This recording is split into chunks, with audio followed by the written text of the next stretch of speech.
लोगों को डरा धमका कर कहती कि मोहम्मद से दूर रहना, वो जादूगर हैं, वो धोखा देते हैं। लेकिन अब हालात बदल रहे थे।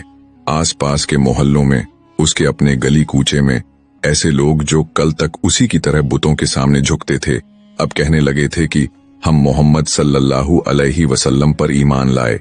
हम उस अल्लाह को मानते हैं जो नजर तो नहीं आता मगर सबको देखता है, सबको सुनता है। ये सुन सुनकर बुढ़िया का दिल कांप जाता। वो महसूस करती कि उसका अकेलापन बढ़ रहा है। रात के वक्त वो अपने घर में बैठी सोचती, मिट्टी के दिए की हल्की रोशनी उसके चेहरे की झुर्रियों पर पड़ती और वो अपने माथे पर हाथ रखकर आहें भरती। ये लोग क्या कर रहे हैं? क्या सचमुच मोहम्मद के पास कोई जादू है कि लोग एक एक करके उनके पास खींचे चले जाते हैं? कल मेरी पड़ोसन जो हर वक्त उज्जा के सामने झुकती थी, उसने कहा कि अब मैं सिर्फ अल्लाह को मानूंगी। और वो जवान लड़का जो हुबल के नाम की किस्म खाया करता था, उसने सबके सामने कह दिया कि अब मेरी किस्म सिर्फ अल्लाह की होगी। ये सब देखकर मेरा दिल कांप जाता है। अगर यही हाल रहा तो एक दिन मैं अकेली रह जाऊंगी।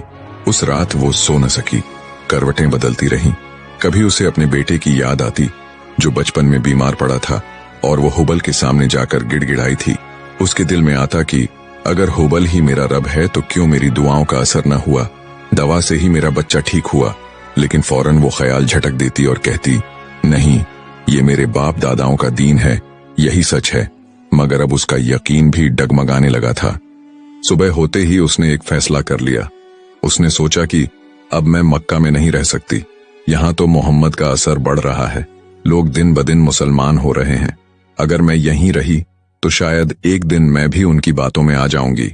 बेहतर यही है कि मैं यह शहर छोड़ दूं, कहीं और चली जाऊं जहां लोग अब भी अपने बुतों को मानते हैं। ये सोचकर उसने अपना सामान बांधना शुरू किया। लेकिन उसके दिल में एक बोझ था। वो सोच रही थी, जाने से पहले मैं अपने खुदा हुबल के पास जरूर जाऊंगी। उससे अपनी हालत कहूंगी, उसे बता दूंगी कि मैं उससे जुदा होकर जा रही हूं। यही सोचकर वो अपने घर से निकली। धीरे धीरे काबा के पास पहुंची जहां हुबल का बड़ा सा बुत रखा हुआ था। वो थकी मांदी सी चल रही थी। उसका दिल बेकरार था, आंखों में आंसू तैर रहे थे। हुबल के सामने जाकर